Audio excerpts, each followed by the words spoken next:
The buyer's body communicates similar messages. Try to get, Green signals indicate that the customer is open and receptive to what you're saying. Your best strategy here is to move forward with your sales call. breaking down. Here are typical green signals. Your customer's body is leaning toward you. His face is friendly and smiling. His arms and legs are relaxed and uncrossed. His hands relaxed with palms open.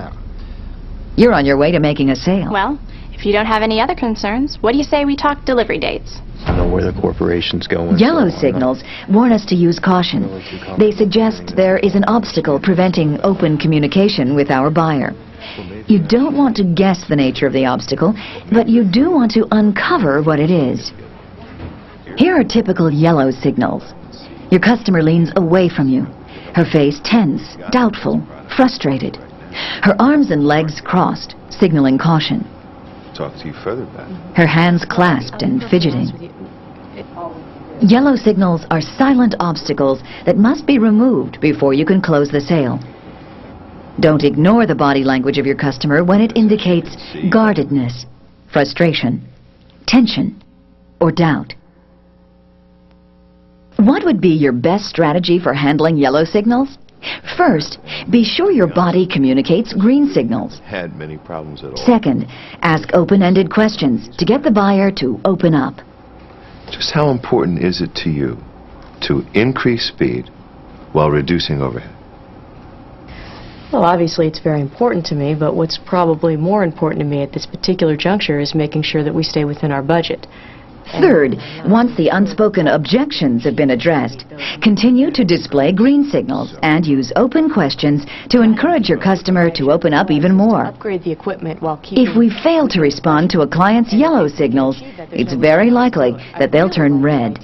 Listen, your last delivery was a week late. You cannot expect any more business from me unless you can guarantee on-time delivery. I'm sorry about the late delivery. Red signals alert you to stop.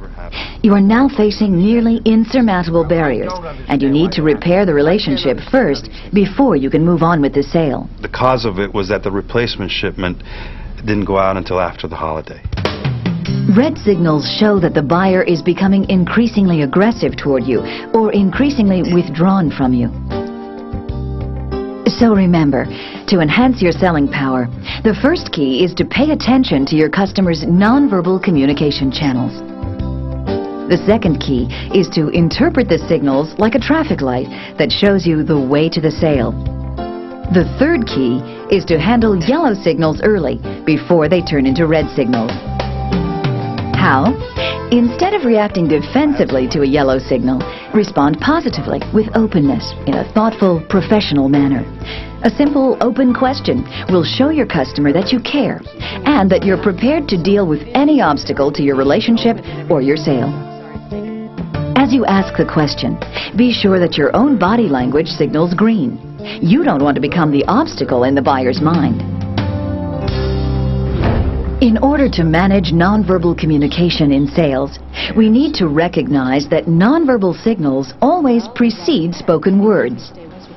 Body language comes first. Really not in a position to spend a lot of money on... As a keen observer, you can catch a negative feeling before the buyer is able to verbalize the feeling. Here's how you easily remember your nonverbal strategy. F. Focus on the customer's nonverbal expressions throughout the call. I. Interpret the signals. R. Respond with open questions, unless you see green signals. S. Send positive signals. And T. Test the customer's attitude before you close the sale.